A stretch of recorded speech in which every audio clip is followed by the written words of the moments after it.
నీ గుండె పైన నడక నేర్చుకున్నానని, నీ చూపుడు వేలితో లోకాన్నే చూశానని, నాన్నను పూజిస్తే ఆది దేవుని కది అందునని, అమ్మకు బ్రహ్మకు మధ్యన నాన్నే ఒక నిచ్చెనని తెలియనైతి తండ్రి, ఎరుగనైతి నాన్న. నాన్నంటే నడిచే దేవాలయమని మరచితిని, ఆత్మజ్యోతి చేతుల ఆపివేసుకుంటిని.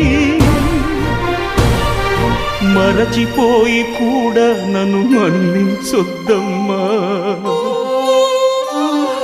కలనైనా నన్ను కరుణించొద్దు.